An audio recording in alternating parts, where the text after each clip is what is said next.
Hello, everybody, and welcome back to the A-Side. I am your host, Riley.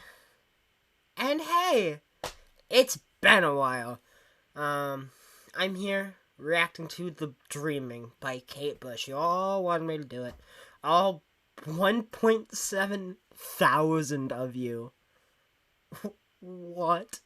Thank you so much. So you may be thinking, Riley, you did that video like a month ago. Where have you been? Well, I was out of town in the great state of West Virginia. Yeah, it was wonderful. For a week.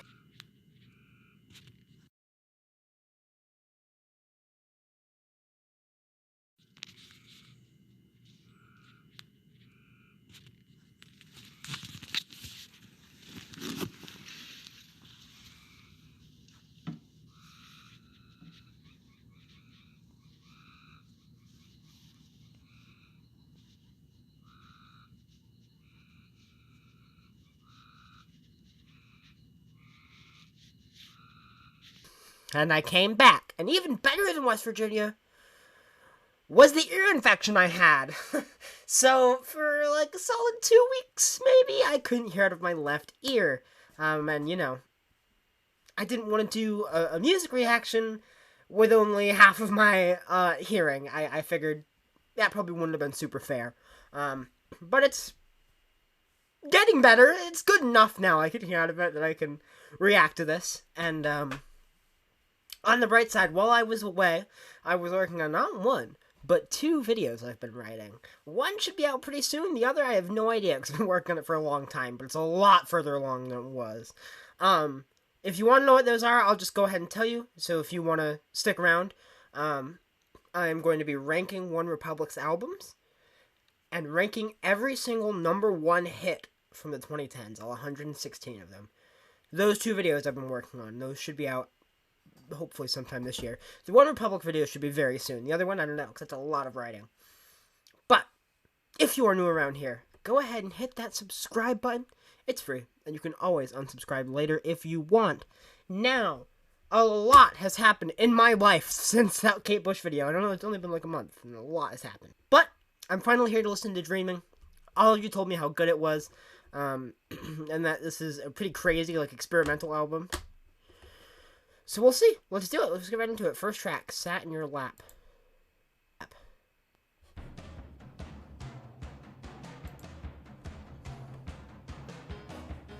Very aggressive drums, but like a jazzy piano. I'm a fan of that.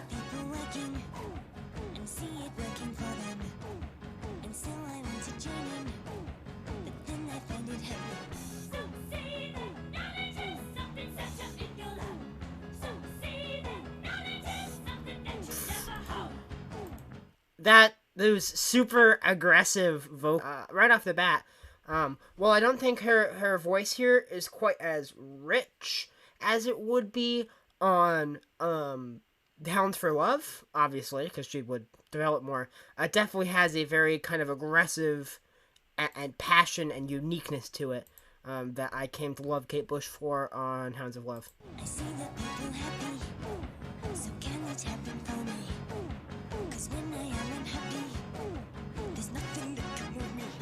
That's a great lyric. A lot of you told me that this record was a lot darker in places. I see the people happy, so can it happen for me? Because when I'm unhappy, there's nothing that can move me.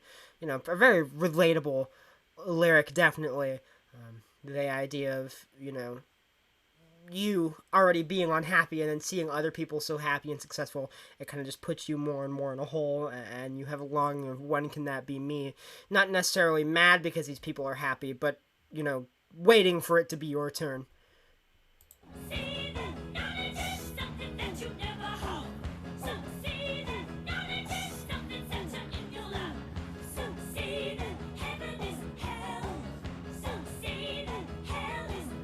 Some said that heaven is hell, some said that hell is heaven.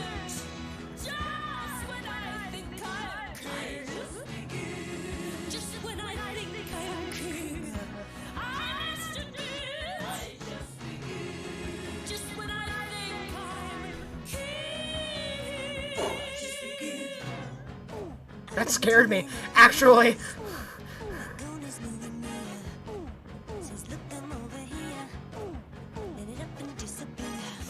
I'm not really crazy about the production, though.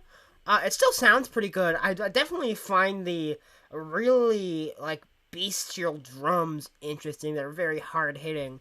I don't know. The synths aren't doing much for me. I like the piano. Um, I don't know. It doesn't have quite that dreamlike appeal. It's not bad. I'm not a big fan of the synth sound here. I do think the synth sounds a little oh, it's too loud. I think it's too abrasive.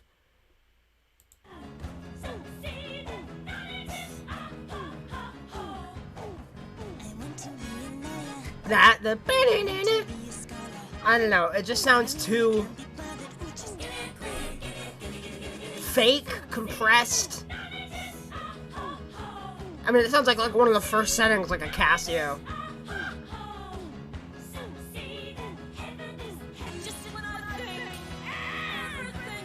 I do think the lyrics are very interesting on this song, though.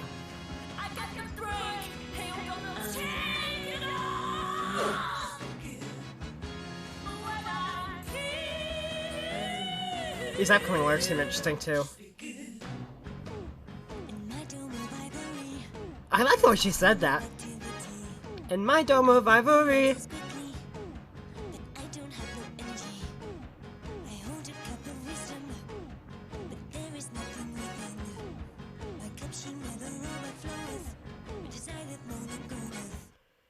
I hold a cup of wisdom, but there is nothing within. My cup she never really floweth. 'Tis I that moan and groaneth. It's interesting. The lyrics in the song are very interesting.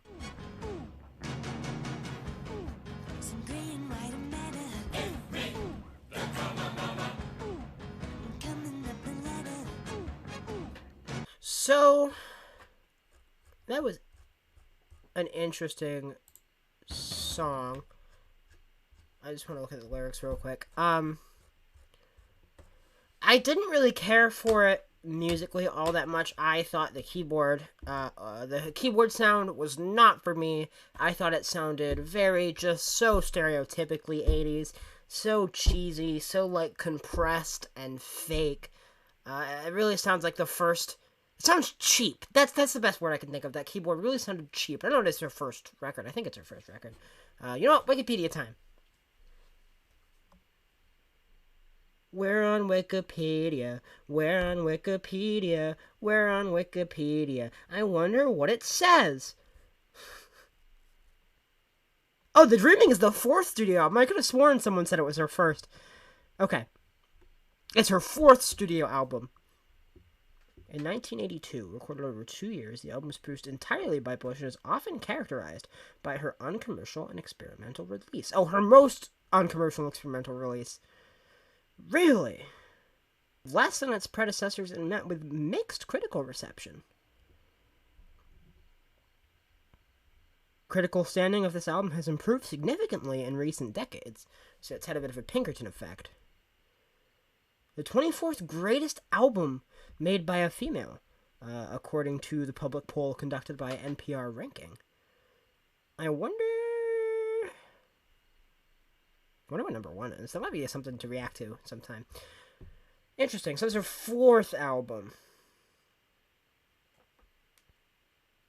Both Bjork and Big Boy have cited The Dreaming as one of their favorite albums. Interesting. Lyrically, I think the song was fascinating, though, and that's why I'm going to say I like this. Some say that knowledge is something set up in your lap. Some say that knowledge is something that you never have. I see the happy people, so can it happen for me? Because when I am unhappy, there's nothing that can move me. Some say that heaven is hell. Some say that hell is heaven. To me, what I'm getting is the idea of happiness is what the song is about. The idea of you're not in a happy state and you want to attain this idea of happiness and you're jealous of the other people you see as being happy. But in that need and want, it leads you to the more philosophical question of what is happiness. And that's what I'm getting from this, is Kate, who's very unhappy, is pondering what happiness truly is and how it's so different for other people. So saying that some say that knowledge is something set up in your lap, some say that knowledge is something that you never have. So some people, ignorance is bliss. They're happy being, at the intelligence level they are. Some people want to seek knowledge. Over here it says, some say that heaven is hell, some say that hell is heaven. People have different perceptions of what makes them happy. Therefore, what truly is happiness? And then she talks about what it will be like when she theoretically attains this happiness. I must admit, just when I think I'm king, getting close to her goal, something always crashes it. And it gets to the point where there's so many different, ways people tell you can be happy in life. So it says, I want to be a lawyer, I want to be a scholar. All these people tell you different ways that you can attain happiness and different paths you can take to attain happiness, such as, now, the schooling system you go through, they tell you need to go to college, you need to do this, and you need to, and that's how you'll be happier. Someone like, I hate to bring him up, Andrew Tate will be like, you need to do this, you need to, be this kind of person, and you'll get bitches, and you'll be rich, and you'll be happy. So all these different things and people from society on the outside of you telling you this is what you need to do to be happy. And then she says, but I just really can't be bothered. So much overwhelming pressure trying to push you into a direction that they think is what happiness truly is, that it gets to the point where you just need to let go and be hands off and say, I'm done trying. Really cynical, really dark, and I really like that. So I'm not a huge fan of the sound of the song. The lyrics and the questions and ideas it comes up with are very fascinating. So I'm gonna give Sat in Your Lap the green folder now. What I do here, we like to have fun here, but what I do here is when I hear a song on a record, I rate it. I give it a little rating. We do a bit of rating. If I like a song, I give it the green folder. If I dislike it, I give it the red folder. And if I think it's just kind of meh, I'll give it the black GameCube controller. So yeah, Sat in Your Lap, despite not loving the sound of it, I'll give it the green for the lyrical content and the questions it has. Next song, There Goes a Tenor, I'm a Bass. This has like a musical theater kind of sound to it.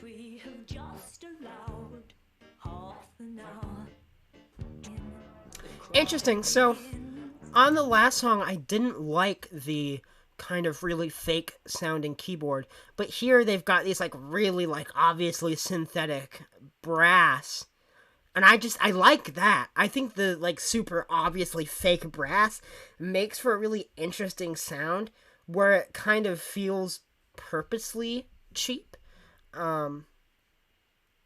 like you're looking at something that's bad and it's warning you that this is bad. It's interesting. It's an interesting sound.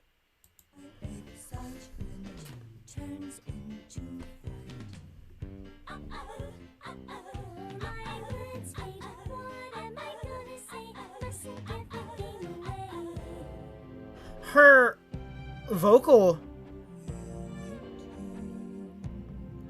the way she's changing her vocals to be different personalities in the song is really interesting. She's very dynamic with her delivery, and are giving each part of these songs a different sound. And these synths sound wild.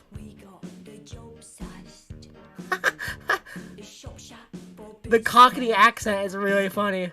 We got the job sauced. This is shop for business. Reminds me of that one Family Guy bit. Well,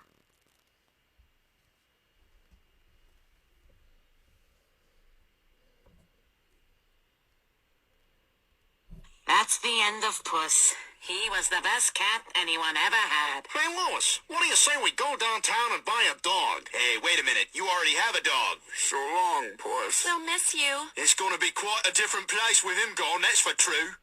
Well, that's the end of... This just really reminded me of that. I just spent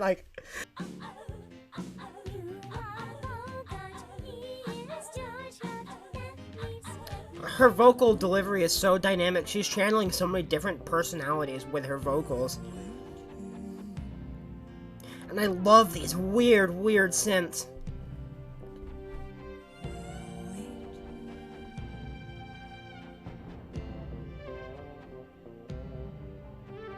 And everything sounds a little off, like almost like the horror movie in a way. So I'm reading along with the lyrics right now. I have no idea what's going on in this song. It's interesting though.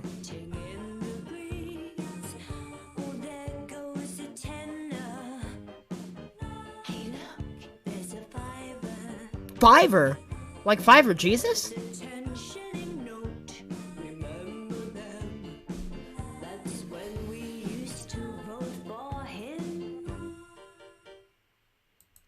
So when a lot of you told me that Kate Bush's The Dreaming was going to be obtuse and strange, I didn't really believe you. I believed it would be obtuse and strange, but I didn't think it was going to be anything that really affected me that much, because I listen to a lot of really strange music, a lot of noise rock, shoegaze, a lot of stuff that's really experimental. Hell, even Bowie's Glow, I have right here on vinyl. A lot of people would consider this record to be pretty, like, strange and obtuse in a lot of ways. So, yeah. I wasn't really expecting this record to be as strange as, or shocking as everyone said it was.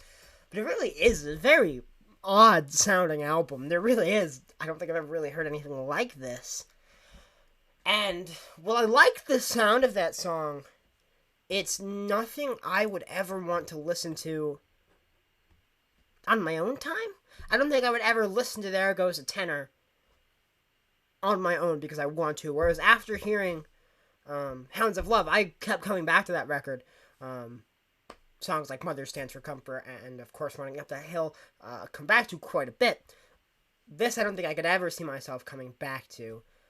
That being said, I'm still going to go There Goes a Tenor green. I think it really shows off Kate Bush's talent, especially vocally, and kind of when it comes to acting, the way she was so dynamic and almost played different characters just by changing her voice. She kind of went into that higher pitched kind of kitty, not kitty as in meow, but kitty as in childlike voice, to the kind of like more Cockney sounding accent to her normal voice. So she showed a lot of talent and range in the dynamic stretches she has in her personality to show where she can jump from. So yeah, next song, Pull Out the Pin.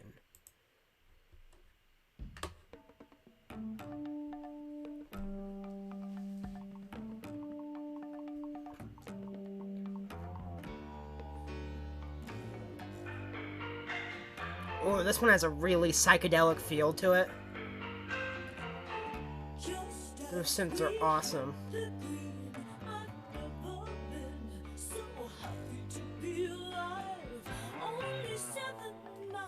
Oh, that bass. There was a similar bass sound like that on parts of Hounds of Love. I love it.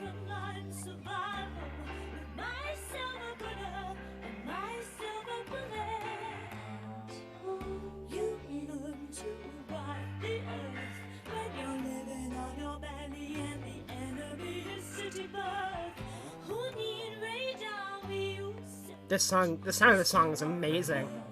This is that kind of super psychedelic sound I really like. That cool, like, almost mystical sounding bass. The psychedelic synths and Kate's odd vocal performance all make for a really kind of heady psychedelic experience. Almost like kind of mystical, like you're like at some kind of ritual in like the mountains of India. Or like at an Himalayan mountain, you know?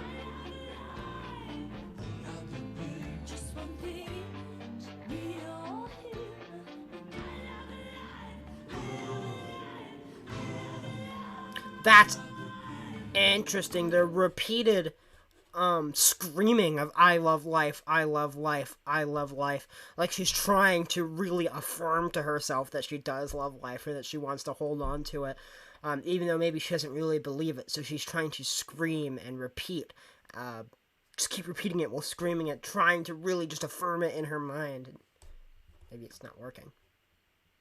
I have not seen his face till I'm only feet away, unbeknown to my parade. I look in American eyes. Is she murdering somebody? That's almost what it sounds like. Oh! Me or him, I love life. So she's either gonna kill herself or kill this person. And she decides she's gonna kill this person.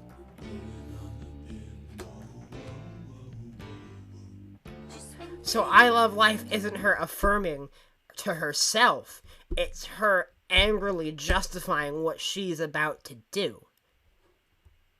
Okay.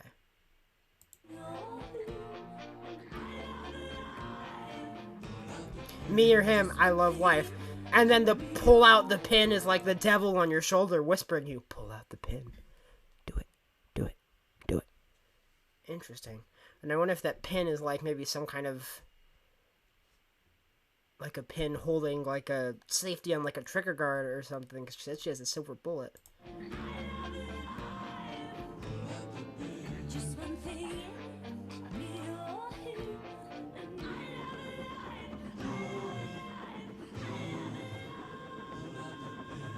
Wow, her vocal chops.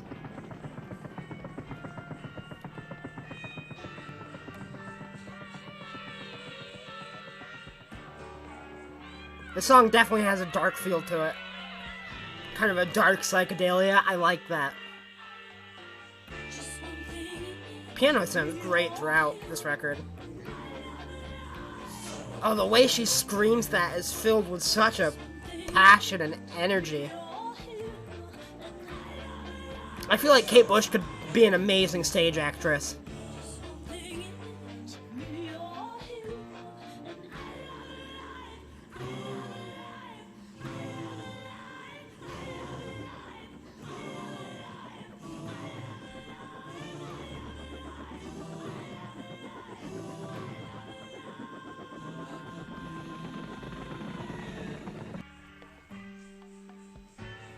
It almost seems like she's comparing this person to a vampire. Well, maybe it's literally about a vampire. Maybe it's about this person being this absolutely like just life-sucking, blood-sucking thing. Entity that's just ruining your life, is so toxic and sucking you of any happiness or energy. So she is like implying here that he's like a vampire, especially with the Who Needs Radar, we use our scent.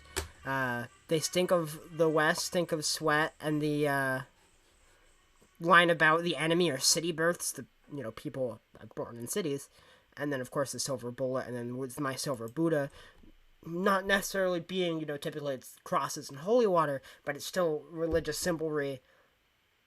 Symbolry. That's a word, right? I don't know. Anyway, pull out the pin. Really cool song. That's the first song on this record that I really connected with the musicality of it a lot. The kind of dark psychedelia, the really interesting bass. I don't even know how to describe the way it sounds. Yeah. Oh, and Kate's vocals. Oh my god. She put so much effort into it. That's a huge bug outside my window. She put so much effort into it and so much energy and passion into her performance. Not only is she a singer and an extremely talented one at that, she's also an extremely talented actress who can play the part that she writes. Pull Out the Pin gets the green. It's easily my favorite song on the record so far. So next track. Suspended in Gaffa. This song once again has that weird kind of like swinging bum bum bum bum like theatric kind of march sound. Maybe not march, but bum bum bum bum. I don't know how to describe it, but it's like very almost vaudevillian. Ooh. I like the harpsichord. If that's what that is. It's kind of what it sounds like, a harpsichord. Like a medieval...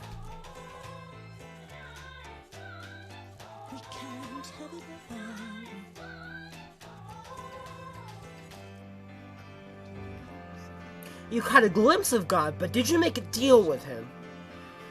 That's the question. If only you could, right?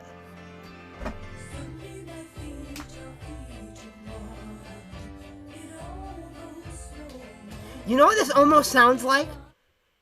It sounds like a carousel. Suspended in Gaffa, suspended like a carousel because you go round and round, but never actually go anywhere. Genius.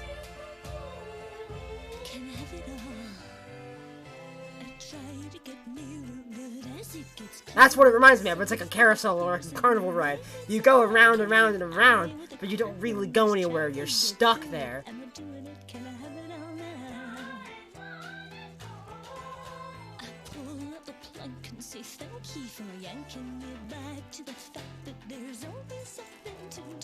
Interesting inflections.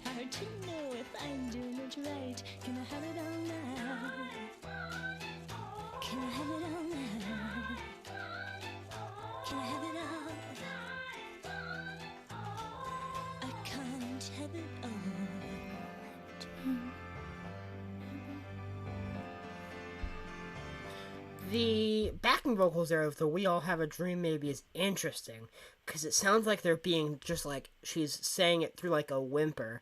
And like the microphone barely even picked it up. If I didn't have lyrics up, I'd think that was just like noise she made, not even saying anything.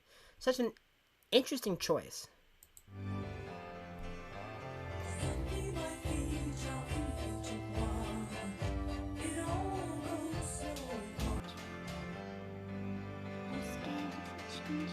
Mother, where are the angels? I'm scared of the changes. That hits hard.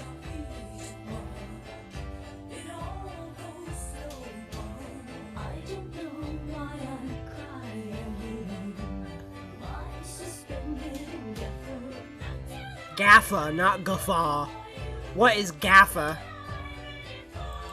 Alright, everybody, sing the song. We're on Wikipedia. We're on Wikipedia. We're on Wikipedia. I wonder what it says. It only brings up the song. What is... The song lyrics are about seeing something one really wants. God in this case. Then not being able to see or experience it ever again. The Gaffa of the title and chorus refers to the gaffer tape, the strong matty black tape used by technicians in the film and concert industry. That stuff. That's Gaffa. So it's slang, British slang, for something that only people in the industry would know.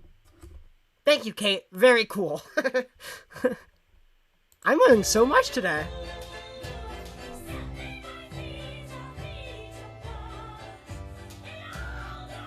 Oh my god, but her vocals, Jesus. So powerful.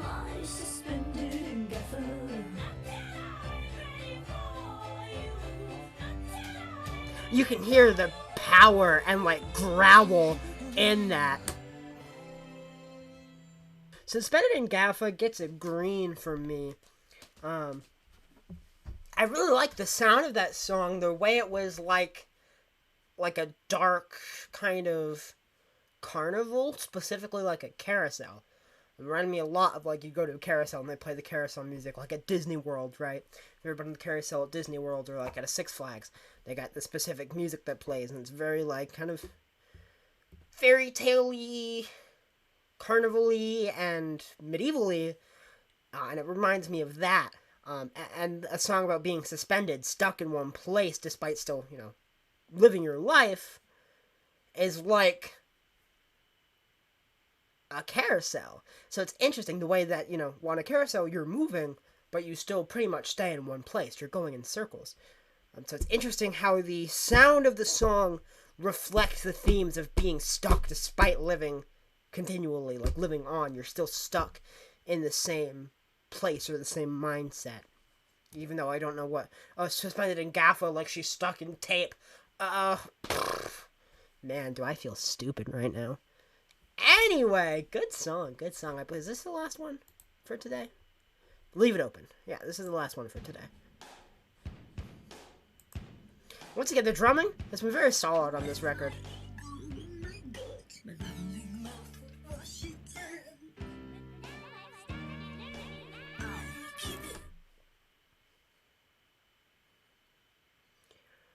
I don't like the vocal effect. It sounds like she's underwater, like she's drowning, which I get is the point. I don't like how it sounds. Just a me thing.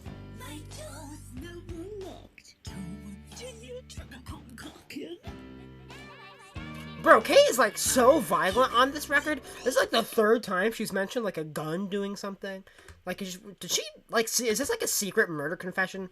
Like, new conspiracy theory: Kate Bush totally murdered someone in 1981 and got away with it, and then like had it on like her conscience. It was like a telltale heart thing. So she wrote this whole album kind of confessing it. I have no facts to base this in, but I'm running with it.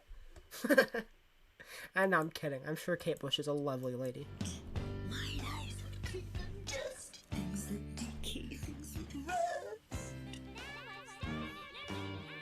Definitely, this has definitely been a very interesting record. One I've enjoyed kind of digging into the lyrical content because it's not quite obvious. I've kind of had to decipher. It's kind of had to lead me places.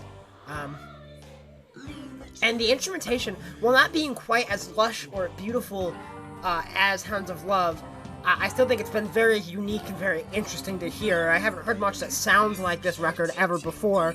I mean, usually I mention at least one other artist that kind of reminds me of what I'm listening to, but I've never heard another album that I could really compare this to at all.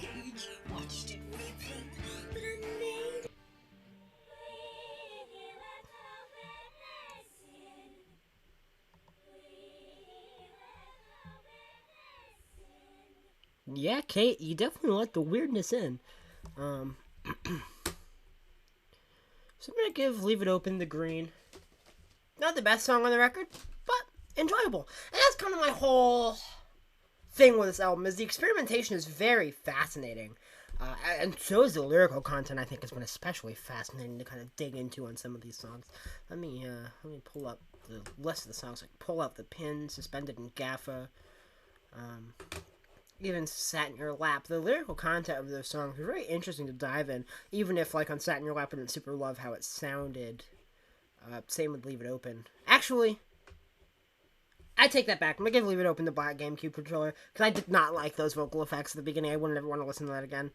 Hot take. Sorry. But overall, I think the experimentation on this album has been very interesting, unlike anything I've ever heard before, and it's something I can really appreciate. But what I appreciate even more than that, the experimentation, is, like I said, the lyrical content and the kind of way you have to look into it and decipher it and kind of figure out what it's trying to say.